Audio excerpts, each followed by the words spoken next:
నమస్తే 3 న్యూస్ కి స్వాగతం. నేను సుధా. బులెటిన్ ముందుగా హెడ్లైన్స్. ఏపీ అసెంబ్లీలో ప్రశ్నోత్తరాల్లో అయోమయం. స్పీకర్ అయ్యన్న ఆగ్రహం.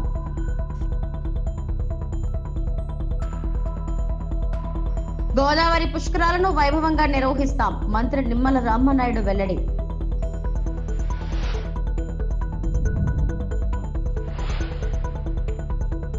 వైసీపీ హయాంలో అవినీతిపై విచారణ జరపాలి. మంత్రి పార్థసారథి.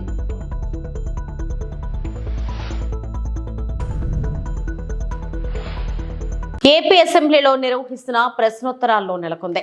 అధికారుల నిర్లక్ష్యమే దీనికి కారణమంటూ స్పీకర్ అయ్యన్న పాత్రుడు ఆగ్రహం వ్యక్తం చేశారు. ఒక శాఖకు వచ్చిన ప్రశ్నలను వేరే శాఖలకు ఎలా పంపుతారని ప్రశ్నించారు. ఇళ్ల స్థలాలు, ఇళ్ల పంపిణీకి సంబంధించిన ప్రశ్న రెవెన్యూకు ఎలా వేస్తారన్నారు. అధికారులు అప్రమత్తంగా ఉండాలని హితవు పలికారు. గోదావరి పుష్కరాల పనులపై జలవనరుల శాఖ మంత్రి నిమ్మల రామనాయుడుకు శాసనసభలో ప్రశ్న ఎదురైంది. ఇదే సమయంలో మండలిలో గాలేరు నగరి హాంద్రనీవా అనుసంధాన ప్రాజెక్టుపై ప్రశ్న వచ్చింది. ఒకే మంత్రికి ఉభయ సభల్లో ప్రశ్న ఎలా వేస్తారని అధికారులను స్పీకర్ ప్రశ్నించారు. సభ్యులందరూ గమనించాలండి. 27 నిమిషాలు ఫస్ట్ క్వశ్చన్ ఎట్లా అవుతుందండి అంటే సారీ, ఇప్పుడు వరకు మీకు అవకాశం ఇచ్చాను. మీరు నో సిగ్నేచర్ లేకుండా క్వశ్చన్ వేసే అధికారం మీకు ఎవరు ఇచ్చారండి? అంటే ఫస్ట్ సిగ్నేచర్ ఉన్న వాళ్ళకే అవకాశం ఇస్తాం. ప్లీజ్ ఏమనుకోవద్దు. నెక్స్ట్ మినిస్టర్ గారు. సార్ మీరు మాట్లాడారా? చిన్నదే ఇది అయిపోతుంది. చిన్నదే మీకు వచ్చిందా? ఇక్కడ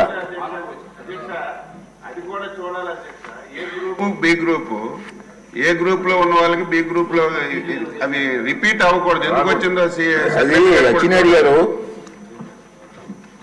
మన అసెంబ్లీలో వచ్చిన క్వశ్చన్ కౌన్సిల్ రాకూడదు. ఈవేళ అధ్యక్ష సెకండ్ డే రావాలి. ఈవేళ రామానాయుడు గారి గ్రూపు కౌన్సిల్ లో ఉండాలి. ఇక్కడ ఎలా వచ్చింది క్వశ్చన్ అంటున్నాను. కొంచెం సెక్రటరీ గారు చూసుకోవాలి. సెక్రటరీ గారు కాదు, అన్ని కూడా స్పీకర్ గారు సెక్రటరీ మీద మాట్లాడతారు. ఒక్క నిమిషం కూర్చొని చెప్తాను. చదువుతా. అసెంబ్లీ పంపిన ప్రశ్నలు కొన్ని శాఖల అధికారులు నోటీస్ పాయింట్ అనాలోచితంగా వేరే శాఖలు వాళ్ళే పంపించుకుంటున్నారు. ఈ రోజు కూడా వచ్చింది ప్రాబ్లం. రెవెన్యూ దాంట్లో ఉదాహరణకి ఈరోజు 142 నెంబర్ ప్రశ్న గృహ నిర్మాణ శాఖ పంపిన అధికారులు దాన్ని రెవెన్యూ శాఖ పంపించారు. ఎట్లా పంపిస్తారండి?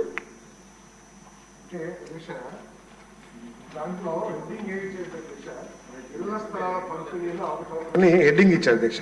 క్వశ్చన్ లో మాత్రం బాడీలో మాత్రం ఎక్కువ హౌసెస్ గురించి ప్రశ్నలు అడిగారు. బట్ క్వశ్చన్ హెడ్డింగ్ మాత్రం ఇళ్ల స్థలాల పంపిణీలో అవకతవకలు. నేను కామెంట్ చేయట్లేదు సార్. ఇటువంటి పొరపాట్లు జరగకుండా చూడమంటున్నాను నేను. సార్ మీరు వెళ్ళి పోస్ట్ పోన్ చేయమని పోస్ట్ చేస్తున్నారు. వెళ్ళి ఆన్సర్ తీసి వస్తారా? ముందు ఇచ్చేయమంటారా? మరి ఆ మంత్రి గారు ఒప్పుకుంటారా?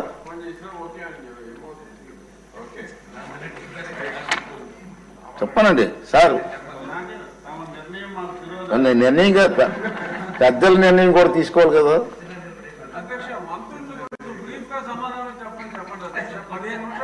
మంత్రులు బాగా చెప్తున్నారండి. మీ సభ్యులే క్వశ్చన్లు ఎక్కువైపోతున్నాయి. సిగ్నేచర్ పెట్టిన వాళ్ళకే అవకాశం ఇస్తామని డెసిషన్ తీసుకుందాం. సార్ క్వశ్చన్ నెంబర్ రామనాయుడు గారు. 2027లో జరగబోయే గోదావరి పుష్కరాలను వైభవంగా నిర్వహిస్తామని జలవనరుల శాఖ మంత్రి నిమ్మల రామనాయుడు తెలిపారు.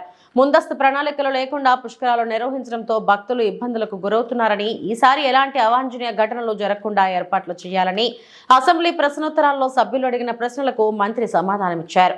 అన్ని శాఖల సమన్వయంతో పుష్కరాలు నిర్వహిస్తామని, ఘాట్ల సంఖ్యను పెంచుతామన్నారు.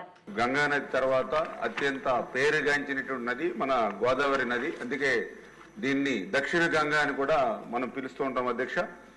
ఏదైతే 12 సంవత్సరాలకు వచ్చేటువంటి ఈ గోదావరి పుష్కరాలు ఏవైతే ఉన్నాయో, బృహస్పతి ఒక్కొక్క ఏడాది ఒక్కొక్క రాశిలో ఉంటూ సింహరాశిలోకి ప్రవేశించినప్పుడు ఈ 12 సంవత్సరాలకు ఒకసారి పుష్కరాలు మనకు వస్తూ ఉంటాయి అధ్యక్ష. ఏదైతే ఈ యొక్క 12 సంవత్సరాలకు వచ్చేటువంటి ఈ పుష్కరాలు ఒక్క ఏడాది ఉన్నప్పటికీ అందులో మొదటి 12 రోజులు ఆది పుష్కరాలుగా, తర్వాత ఆఖరణ వచ్చేటువంటి 12 రోజులు అంత్య పుష్కరాలుగా మనం పిలుస్తూ ఉంటాం అధ్యక్ష. ఈ రకంగా ప్రతి నిత్యం కూడా వేదంలా ఘోషించేటువంటి గోదావరి నది పుష్కరాల్లో మరింత దైవత్వాన్ని పొందుతుందనే విషయాన్ని కూడా మనం చూస్తున్నాం అధ్యక్ష.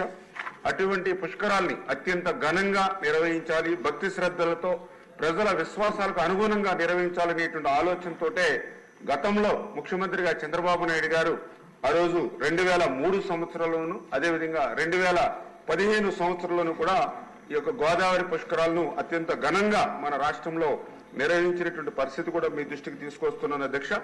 అదేవిధంగా రేపు 2027లో వచ్చేటువంటి గోదావరి పుష్కరాలకు కూడా మరి ఇప్పుడే గౌరవ సభ్యులు చెప్పినట్లుగా మరి అది ఒక్క ఇరిగేషన్ శాఖకు సంబంధించినటువంటి మాత్రమే కాకుండా, ఎందుకంటే ఇరిగేషన్ శాఖకు సంబంధించి ఏవైతే ఆ యొక్క గోదావరి నది ప్రాంతంలో వచ్చేటువంటి ఘాట్స్ ఏవైతే ఉన్నాయో అవి పంచాయతీరాజ్ నుంచి కానీ లేదా అక్కడ మున్సిపల్ అడ్మినిస్ట్రేషన్ నుంచి కానీ వచ్చేటువంటి ప్రతిపాదనలు ప్రకారం ఘాట్స్ నిర్మాణం చేయడం వరకు కూడా ఇరిగేషన్ శాఖ బాధ్యత తీసుకుంటారు అధ్యక్ష. మిగిలినటువంటి ఏవైతే ఇప్పుడు సభ్యులు చెప్పినటువంటి లా అండ్ ఆర్డర్ కానీ అదేవిధంగా మరి drinking water, food, sanitation, mobile health clinics, traffic and control arrangements, security, electricity, cultural programmes, internal roads, ఇవన్నీ కూడా అన్ని డిపార్ట్మెంట్లో లింక్ అయి ఉంది అధ్యక్ష. ఖచ్చితంగా ఇవన్నీ కూడా గౌరవ ముఖ్యమంత్రి గారు చంద్రబాబు నాయుడు గారు ఆధ్వర్యంలో అధ్యక్షతన అన్ని డిపార్ట్మెంట్స్ తోటి కూడా ఒక రివ్యూ మీటింగ్ తీసుకుని గౌరవ సభ్యులు చెప్పినట్లుగా, ఎందుకంటే వాస్తవం అధ్యక్ష లాస్ట్ టైం కూడా 2015లో ఒక 4 నెలల ముందే ఆ ఘాట్స్ ప్రతిపాదన రావడం జరిగింది అధ్యక్ష. ఆ 3-4 నెలల్లోనే టెండర్స్ పిలిచి వర్క్స్ కంప్లీట్ చేయడానికి దాంట్లో నాణ్యత కానీ ఇతరత్ర ఇబ్బందులు కూడా కొన్ని తలెత్తిన మాట వాస్తవం. అంచేత అటువంటి పరిస్థితులు తలెత్తకుండా ఈసారి ఖచ్చితంగా మరి ముందుగానే ముఖ్యమంత్రి గారి సమక్షంలో ఏర్పాటు చేస్తామని మీ ద్వారా కూడా మరి తెలియజేసుకుంటూ, అదేవిధంగా భక్తి శ్రద్ధలతో గోదావరి పుష్కరాలు నిర్వహిస్తూ ఏదైతే గోదావరి హారతి కూడా అధ్యక్ష, ఎందుకంటే ఆ రోజు 2015 నుంచి ఈ యొక్క ప్రతి రోజు కూడా సాయంత్రం గోదావరి హారతి ఆ రోజు ఆంధ్రప్రదేశ్ ప్రభుత్వం మరి చేపట్టింది అధ్యక్ష. ఏదైతే 75% దేవాదాయ శాఖ అదేవిధంగా 25% బుద్ధవరపు చారిటీ వాళ్ళు ఎవరైతే ఉన్నారో వాళ్ళ ద్వారా ఆ యొక్క గోదావరి హారతి నిర్వహిస్తున్నాం అధ్యక్ష. దురదృష్టం ఏంటంటే మొన్న 2021 సంవత్సరంలో ఈ ప్రభుత్వం వచ్చిన తర్వాత దానికి నిధులు విడుదల చేయకుండా కనీసం కరెంటు బిల్లులు కూడా కట్టనటువంటి పరిస్థితిలో ఆ గోదావరి హారతి నిలిచిపోయినటువంటి పరిస్థితి అధ్యక్ష. ఎందుకంటే ఏదైతే మనందరం కూడా పంచభూతాలుగా ఏదైతే గాలి, నీరు, అగ్ని, ఆకాశం, భూమి ఇవన్నీ పంచభూతాలుగా మనం కొలుస్తూ ఉంటాం అధ్యక్ష. అందులో కూడా ప్రత్యేకించి నీరు అంటే సకల జీవరాశులకే ఆధారం అధ్యక్ష. అటువంటి నీరుని మనం పూజించేటువంటి సంస్కృతి సాంప్రదాయాల మీద కూడా గత ప్రభుత్వం దాడి చేసింది అధ్యక్ష. ఈ రోజు ఈ ఎన్డీఏ ప్రభుత్వం వచ్చిన తర్వాత మళ్ళీ మొన్న గోదావరి హారతిని కూడా పునరుద్ధరించింది ఎన్విరాన్మెంట్ డిపార్ట్మెంట్ అని చెప్పేసి కూడా మీ ద్వారా తెలియజేసుకుంటాను. గత వైసీపీ ప్రభుత్వ అనాలోచిత నిర్ణయాల వల్ల హౌసింగ్ ప్రోగ్రాం అస్తవ్యస్తమైందనేది వాస్తవం. ఇళ్ల స్థలాల ఎంపికలో, లేఅవుట్ ప్రిపరేషన్, ఇళ్ల స్థలాల కేటాయింపులో రూల్స్ ఫాలో అవ్వకుండా గత వైకాపా నేతలు ఇష్టానుసారంగా చేశారు. వీటినన్నిటిపై ఎంక్వైరీ వేయడం జరిగింది. నాడు ఇళ్ల స్థలాల విషయంలో గొప్పలు చెప్పి ఊకదంపుడు ఉపన్యాసాలు చెప్పిన జగన్మోహన్ రెడ్డి అర్హత ఉన్న తెలుగుదేశం, జనసేన పార్టీలకు చెందిన వారికి ఇల్లు శాంక్షన్ అయినప్పటికీ ఇల్లు ఇవ్వలేదు. వీటి మీద కూడా చట్టపరమైన చర్యలు తీసుకుంటాం అని మంత్రి కొలుసు పార్థసారథి అన్నారు. గత ప్రభుత్వం యొక్క అనాలోచిత నిర్ణయాల మూలంగా అధ్యక్ష హౌసింగ్ ప్రోగ్రాం అంతా కూడా కొంచెం అస్తవ్యస్తంగా అయిన మాట వాస్తవం అధ్యక్ష. ఇళ్ల స్థలాల ఎంపికలో కానివ్వండి, లేఅవుట్ ప్రిపరేషన్లో కానివ్వండి, లేదు ఇళ్ల స్థలాల కేటాయింపులో కానివ్వండి, ఒక రూల్స్ కానివ్వండి లేదా టౌన్ ప్లానింగ్ యొక్క రూల్స్ని అమలు చేయడంలో కానీ ఎక్కడొక్కడ వాటిని ఫాలో కాకుండా వాళ్ళు ఇష్టం వచ్చిన రీతిలో చేసిన మాట వాస్తవం అధ్యక్ష. వీటన్నిటి మీద కూడా రెవెన్యూ డిపార్ట్మెంట్ చెప్పినట్లు వీటన్నిటి మీద కూడా ఎంక్వైరీ చేశారని చెప్పేసి రెవెన్యూ శాఖ వారు కూడా చెప్పారు అధ్యక్ష. ఆ రిపోర్ట్ రాగానే తప్పకుండా గౌరవ సభ్యులందరూ కూడా తెలియజేస్తాం అధ్యక్ష. చాలా కొత్త విషయాలు కూడా వస్తాయి అధ్యక్ష. ఎందుకంటే రాష్ట్రం అంతా 1 సెంటు, సెంటున్నర ఇస్తే కందుకూరులో 2 సెంట్లు ఇచ్చేశారు. ఇది ఎక్కడ కొత్తగా మేము కూడా కొత్తగా వింటున్నాం అధ్యక్ష. ఇది గత ప్రభుత్వం అంటే వాళ్ళు ఇష్టం వచ్చినట్టు ఒక రూల్స్ కానివ్వండి, ఒక పద్ధతి కానివ్వండి లేకోకుండా వాళ్ళు ఏ విధంగా చేశారనే దానికి ఇదో పెద్ద మచ్చుతునికి అధ్యక్ష. ఎట్లా ఇచ్చారు దీని మీద తప్పకుండా ఎంక్వైరీ చేసి బాధ్యతల మీద వాళ్ళ మీద చర్యలు తీసుకుంటామని చెప్పేసి తెలియజేస్తాం అధ్యక్ష. అదేవిధంగా గృహ నిర్మాణానికి వస్తే అధ్యక్ష, చాలా ఇల్లు కేటాయింపులో కానివ్వండి చాలా గొప్పగా చెప్పారు. పేదలందరికీ ఇల్లు అని చెప్పేసి ఆనాటి ముఖ్యమంత్రి గారు చాలా గొప్పగా చెప్పి, కొంతమందికి మాత్రమే తెలుగుదేశం జనసేన అంటే ప్రత్యేకంగా వాళ్ళందరికీ కూడా శాంక్షన్ అయినా ఎలిజిబిలిటీ ఉన్నా కూడా వాళ్ళందరికీ ఇల్లు రాకోకుండా చేశారు అధ్యక్ష. దాంట్లో ఎటువంటి అనుమానం లేదు. దాని మీద తప్పకుండా చర్యలు తీసుకుంటామని చెప్పేసి నేను మనవి చేస్తాను అధ్యక్ష. కృష్ణా జిల్లా గన్నవరం పోలీస్ స్టేషన్ ఎదుట కొనసాగుతున్న వైఎస్ఆర్సీపీ శ్రేణుల ఆందోళన. తెల్లవారుజామున ఎంపీపీ అనగాని రవితో పాటు 8 మంది గన్నవరం వైసీపీ నేతలను అరెస్టు చేసిన పోలీసులు. ఉదయం నుంచి స్టేషన్ల చుట్టూ తిప్పుతున్న పోలీసులు. కోర్టులో ప్రవేశపెడుతున్నామంటూ 3 గంటల హైడ్రామా నడిపిన పోలీసులు. కోర్టు సమయం దాటిపోయిన తర్వాత వైసీపీ నేతలను గన్నవరం పోలీస్ స్టేషన్ కు తీసుకొచ్చిన పోలీసులు. సాయంత్రం 7:30 గంటల నుంచి గన్నవరం పోలీస్ స్టేషన్ లో వైసీపీ నేతలు, మరోమారు వేరే చోటకు వైసీపీ నేతలను తరలించేందుకు సిద్ధమవుతున్న పోలీసులు. పోలీసుల తీరుపై గన్నవరం వైసీపీ నేతల కుటుంబ సభ్యులు ఫైర్. అసలు ఏ కేసులో అరెస్టు చేశారో చెప్పడం లేదంటూ ఆగ్రహం. పోలీసుల తీరుపై అనుమానం వ్యక్తం చేస్తున్న గన్నవరం వైసీపీ నేతల కుటుంబ సభ్యులు. పార్టీలు కూడా ఆ వ్యక్తి అలాంటాడు. మీరు రెడ్ బుక్ లో ఎక్కించే వ్యక్తి కాదుగా. మీరు రెడ్ బుక్ లో ఎక్కించే వ్యక్తి అయితే కాదండ. అదే ఆ కుటుంబాలు 13 గ్రామాలు అడుగుతారో 14 గ్రామాలు అడుగుతారో ఆ వ్యక్తి గురించి అడగండి. కనీసం మెజిస్ట్రేట్ ఇది ఇచ్చారమ్మా తీర్పు, అందుకే మీ ఫ్యామిలీ వాళ్ళని తీసుకెళ్తున్నాం, లేకపోతే మీ గ్రామ ఇది చేస్తున్నాం, మీ ఎంపీపీ గారిని తీసుకెళ్తున్నాం అని ఒక ఇన్ఫర్మేషన్ ఇవ్వండి. ఇంతవరకు ఆ ఇన్ఫర్మేషన్ అనేది లేదు. అసలు కేసు ఏం హడావుడి అసలు మీరందరూ బయటకు వెళ్ళండి. మీరందరూ బయటకు వెళ్ళండి. డిఎస్పీ ఎస్పీ వస్తున్నారన్నారు. అక్కడే బస్సు ప్రిపేర్ చేస్తున్నారు. మెజిస్ట్రేషన్ నుంచి తీర్పు రాలేదంటున్నారు. అక్కడ చేస్తున్నారు. ఎక్కడ తరలిస్తారు మీరు? ఎక్కడికి తీసుకెళ్తున్నారని ఎప్పుడు ఏదో కాదు. సరే చెప్తారని నడిపించండి, నడిపేయండి. అంతేకాని ఎక్కడెక్కడియో ఇరికించి లేకుండా అసలు ఏంటి ఏ కేసు అనేది కూడా చెప్పుకోకుండా తీసుకెళ్ళిపోతే ఎలాగా? మేము చేయాలి అనుకుంటే అన్ని గ్రామాల ఫారెన్ చదివచ్చు కాదు, పేదల నుంచి ప్రతి బలహీన వర్గాల నుంచి వచ్చాడు. వచ్చి ఇక్కడ రెడ్ బుక్లు పెట్టడం కాదు, ఇక్కడ ఉండి ఇక్కడ పుట్టి ఇక్కడ పెరిగి ఇక్కడ చదివి రాజకీయం అన్నారు. రాజకీయం అంటే పార్టీలు కాదు. ఈ చుట్టుపక్కల ఉన్న గ్రామాలు మొత్తానికి తెలుసు అనగాని రవి ఎలాంటాడు అని. అది అందరూ పిలిపించి మాట్లాడి మా ముందు సెటిల్ చేయండి, చేసుకోండి.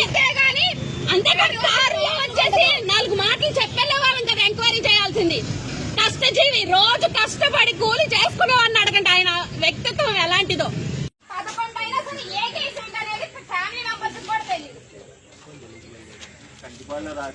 నాటుసారా తయారీ స్థావరాలపై నర్సీపట్నం పోలీసులు ముమ్మర దాడులు చేశారు. జిల్లా ఉన్నతాధికారుల ఆదేశాల మేరకు Narsipatnam rural CI L Revathamma గారి ఆధ్వర్యంలో Narsipatnam rural police station SI P Rajarao మరియు సిబ్బంది ఈ రోజు నర్సీపట్నం మండలం చెట్టుపల్లి మరియు రోలుగుంట మండలం సరిహద్దుల్లో నాటుసారా తయారీకి సంబంధించిన స్థావరాలపై నమ్మకమైన సమాచారంతో నర్సీపట్నం రూరల్ పోలీసులు మెరుపు దాడి చేయగా నాటుసారా తయారీకి ఉపయోగించే పులుపు సుమారు 4000 లీటర్లను ధ్వంసం చేయడం జరిగింది. అదేవిధంగా నాటుసారా తయారీకి ఉపయోగించే సామాగ్రిని కూడా ధ్వంసం చేయడం జరిగింది. ప్రజలకు పోలీసు వారి విజ్ఞప్తి ఏమనగా ఎక్కడైనా నాటుసారా తయారీ గాని అమ్మకాలు గాని అక్రమంగా మద్యం అమ్మకాలు జరిగినట్లుగా అయితే పోలీసు వారికి సమాచారం ఇవ్వాల్సిందిగా కోరుకుంటున్నాం. అదేవిధంగా ఎవరైనా నాటుసారా తయారు చేసినా అమ్మినా చట్టపరంగా కఠిన చర్యలు తీసుకుంటామని హెచ్చరించారు.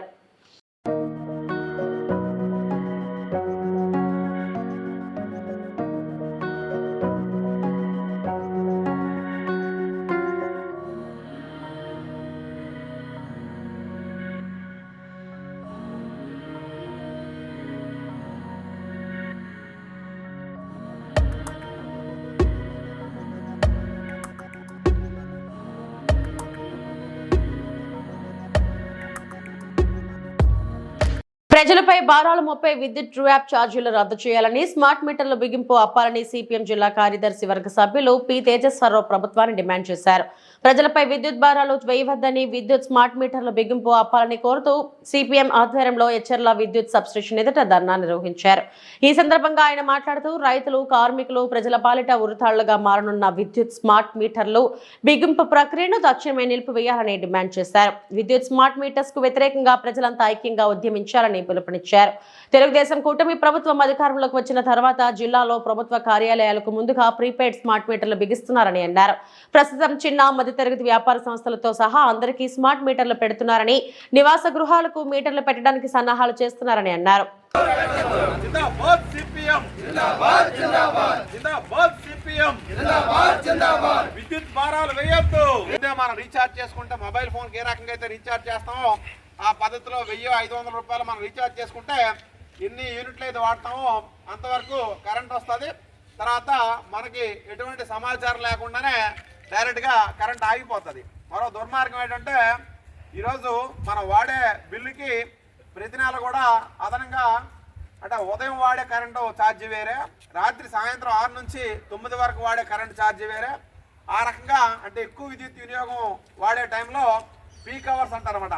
ఆ టైంలో కరెంట్ ఛార్జీ అదనంగా పెంచాలని చెప్పి ఈ రకంగా దుర్మార్గంగా ఈ విద్యుత్ తాలూకా భారాలు 20,000 కోట్ల రూపాయలు ప్రజల మీద వచ్చే నెలను కూడా భారాలు వేయడానికి సంబంధించి ప్రభుత్వం ఇప్పటికే నిర్ణయం చేసింది. దానివల్ల ఇప్పటికే ఆయిల్ అలాగే పప్పులు ఉప్పుల ధరలన్నీ కూడా ఆకాశాన్ని నడుతున్న నేపథ్యంలో ధరలను అదుపు చేస్తామని చెప్పి హామీ ఇచ్చి ఈరోజు అధికారంలోకి వచ్చినటువంటి కేంద్రంలో బీజేపీ ప్రభుత్వం కానీ రాష్ట్రంలో కూటమి ప్రభుత్వంగా రెండు కూడా ఏంటంటే ప్రజలపై తెలంగాణ రాష్ట్రంలో ప్రజాపాలన ప్రారంభించి ఏడాది పూర్తి చేసుకున్న సందర్భంగా సాంస్కృతిక శాఖ ఆధ్వర్యంలో నిర్వహిస్తున్న ప్రజాపాలన విజయోత్సవ కళాయాత్రను విజయవంతం చేయాలని వనపర్తి జిల్లా కలెక్టర్ ఆదర్శ్ సురభి కోరారు. ప్రజాపాలన ద్వారా ప్రజలకు అభివృద్ధి సంక్షేమ కార్యక్రమాలు చేపడుతూ ఏడాది పూర్తి అగుచున్న సందర్భంగా ప్రభుత్వ ఆదేశాల మేరకు జిల్లాలో నవంబర్ 19 నుండి డిసెంబర్ 7 వరకు ప్రజాపాలన విజయోత్సవ కళాయాత్ర నిర్వహించడం జరుగుతుందని జిల్లా కలెక్టర్ ఆదర్శ్ సురభి అన్నారు. మంగళవారం అదనపు కలెక్టర్ స్థానిక సంస్థలో సాంచిత్ గంగ్వార్, అదనపు కలెక్టర్ రెవెన్యూ జి వెంకటేశ్వర్లతో కలిసి ఐడిఓసి ప్రాంగణం నుంచి ప్రజాపాలన విజయోత్సవ కళాయాత్రను జెండా ఊపి ప్రారంభించారు. ఈ సందర్భంగా కలెక్టర్ మాట్లాడుతూ జిల్లా పౌర సంబంధాల అధికారి సాంస్కృతిక శాఖ ఆధ్వర్యంలో ప్రజాపాలన విజయోత్సవ కళాయాత్ర చేపట్టడం జరిగిందన్నారు. ప్రజాపాలన ద్వారా ప్రభుత్వం చేపడుతున్న అభివృద్ధి సంక్షేమ పథకాలపై ప్రజలకు ఆటపాటల ద్వారా ప్రజలకు అవగాహన కల్పించేందుకు తెలంగాణ సాంస్కృతిక శాఖ కళాకారులు నవంబర్ 19 నుండి డిసెంబర్ 7 వరకు రోజుకు 3 ప్రోగ్రాములు చొప్పున 57 ప్రోగ్రాములు చెప్పనున్నట్లు తెలిపారు. అందరికీ నమస్కారం. మన ప్రజాపాలన విజయోత్సవాల సెలబ్రేషన్స్ కోసం మన కళా బృందం తెలంగాణ సాంస్కృతిక సమితి ద్వారా ప్రతి ఊరికి ప్రతి మండలానికి వాళ్ళు రీచ్ కావాలి. మన ప్రభుత్వం యొక్క స్కీమ్లు, ప్రభుత్వం యొక్క ఉద్దేశాలు కూడా ప్రజలందరికీ తెలపాలి. ఈ 1 సంవత్సరం పూర్తయిన సందర్భాల్లో దాని కొరకు డిపిఆర్ఓ గారు మన ఆఫీషియల్స్ అందరూ కలిసి ఒక మంచి వెహికల్ని హైర్ చేసుకొని ఊరికి వెళ్ళి మన కళాకారులు అక్కడ మన స్కీమ్స్ గురించి మాట్లాడడం, ఇంకా పాటలు పాడడం జరుగుతుంది. దీంట్లో కూడా ప్రజలు భాగస్వాములై వాళ్ళందరూ కూడా పాల్గొనాలని కోరుతున్నాం. అదే విధానంగా 6 డిసెంబర్కు నాగరాజు గారి టీం కూడా మన వనపర్తి జిల్లాకి రావడం జరుగుతుంది. ఆ రోజు కూడా ప్రజలందరూ వచ్చి ఇంత మంచి కల్చరల్ ప్రోగ్రామ్ని సక్సెస్ఫుల్ చేయాలని అందరితో కోరుతున్నాం. అన్నమయ్య జిల్లా రైల్వే కోడూరు నియోజకవర్గం పుల్లంపేటలోని మండలంలోని అప్పయ్య రాజుపేట రైల్వే గేటు వద్ద లో లెవెల్ బ్రిడ్జ్ కడుతున్నారు. రైల్వే లైన్ కింద తీసిన మట్టి రోడ్డు మీదకు వేయడం వలన రోడ్డు చాలా ఇరుకుగా తయారైంది. ఒక పక్క వర్షం పడటం వలన రోడ్డు మీద గుంతలు, ఒక పక్క రైల్వే కాంట్రాక్టర్లు వేసిన మట్టితో రోడ్డు చాలా ఇరుకైపోయింది. అనంతంపల్లె మలుపు నుండి రామక్కపల్లె గ్రామం వద్ద వరకు ఇప్పటికీ సుమారు 30-40 యాక్సిడెంట్ వరకు జరిగి ఉంటాయి. యాక్సిడెంట్ జరిగిన ప్రతి ఒక్కరూ కూడా మరణించవలసిందే. దీనిని ప్రభుత్వం వారు యాక్సిడెంట్ జోన్గా పరిగణలోకి తీసుకోవాలి. ఈ ఇరుకుదారిలో ప్రస్తుతం వాహనాలు, ఎల్ఈడి లైట్లు, బల్బుల వలన ఎదురుగా వస్తున్నటువంటి ఏ వాహనం, మనిషి కానీ వాహనాలు కానీ, నిలబడి ఉన్న వాహనాలు కానీ ఏవి కూడా కనపడవు. 16వ తేదీ శనివారం గుర్తు తెలియని వాహనం ఢీకొని వ్యక్తి మృతి చెందాడనే విషయం అందరికీ తెలిసిందే. ఈ విధంగా చాలా యాక్సిడెంట్లు అయ్యాయి. దీనిని వెంటనే గవర్నమెంట్ వారు చర్య తీసుకోకపోతే ఎంతమంది ప్రాణాలు గాలలో కలిసిపోతాయో అని ప్రజలు, విశ్లేషకులు భావిస్తున్నారు.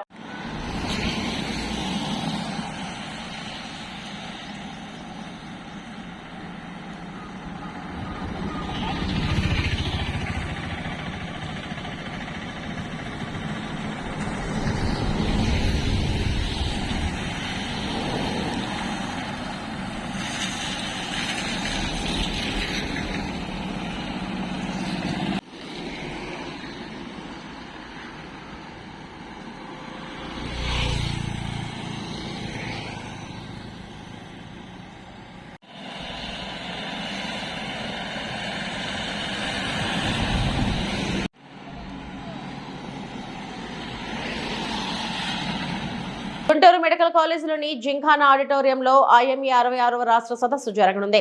ఈ నెల 22, 23 మరియు 24 తేదీలలో నిర్వహించే ఈ సదస్సుకు వైద్యులు పెద్ద సంఖ్యలో హాజరై విజయవంతం చేయాలని రాష్ట్ర సదస్సు ఆర్గనైజింగ్ సెక్రటరీ డాక్టర్ సేవా కుమార్ పిలుపునిచ్చారు. సుమారు 16 సంవత్సరాల తర్వాత మళ్లీ గుంటూరులో సదస్సును నిర్వహిస్తున్నామని తెలిపారు. కార్యక్రమానికి ముఖ్య అతిథులుగా కేంద్ర గ్రామీణ అభివృద్ధి టెలికమ్యూనికేషన్ల మంత్రి డాక్టర్ పెమ్మసాని చంద్రశేఖర్, IMA జాతీయ అధ్యక్షులు డాక్టర్ అశోకన్ తదితరులు హాజరవుతారని పేర్కొన్నారు. Welcome and thank you. Already మా కిషోర్ గారు చెప్పినట్లు రాష్ట్ర స్థాయి వార్షిక సమావేశం 66వ సమావేశం గుంటూరు జింఖానా ఆడిటోరియంలో 22, 23, 24 తారీఖుల్లో జరుగుతుంది. ఇవాళ ప్రెస్ మీట్ పెట్టింది ఆ కాన్ఫరెన్స్ యొక్క ముఖ్య విశేషాలు తెలియజేయడానికి. సో దీనికి రాష్ట్రం అన్ని వైపుల నుంచి 1500 పైన డాక్టర్లు డెలిగేట్స్గా హాజరవబోతున్నారు. అంతేకాకుండా పీజీస్ కూడా ఎడ్యుకేషన్కి సంబంధించిన కాన్ఫరెన్స్ కాబట్టి వాళ్ళు కూడా ఇన్వైట్ చేశాము. అట్లానే స్టేట్కి సంబంధించిన కార్యవర్గ సభ్యులు, స్టేట్ వర్కింగ్ కౌన్సిల్ మెంబర్స్ అందరూ స్టేట్ కౌన్సిల్ సమావేశం జరుగుతుంది. అట్లానే ఇనాగ్రేషన్ అండ్ ఇన్స్టలేషన్ సెరమనీలో నూతన కార్యవర్గం ప్రమాణ స్వీకారం చేస్తారు. ఈ యొక్క కాన్ఫరెన్స్లో చాలామంది మంచి స్పీకర్స్ త్రూఅవుట్ ద స్టేట్, బాగా సీనియర్స్, ఎమినెంట్ స్పీకర్స్, అన్ని విభాగాలకు సంబంధించిన డాక్టర్స్ చేత దాదాపు 40 టాపిక్స్ మీద కంటిన్యూస్ మెడికల్ ఎడ్యుకేషన్ ప్రోగ్రామ్. మాజీ ఎమ్మెల్యే గణేష్ ఆరోపణలపై టీడీపీ పట్టణ కార్యదర్శి గవిరెడ్డి రమణ ఘాటైన ఎదురుదాడి. మాజీ ఎమ్మెల్యే గణేష్ శాంతి భద్రతల గురించి మాట్లాడటం విడ్డూరంగా ఉందని ఆయన చేసిన ఆరోపణలపై టీడీపీ పట్టణ ప్రధాన కార్యదర్శి గవిరెడ్డి వెంకటరమణ ఘాటుగా స్పందించారు.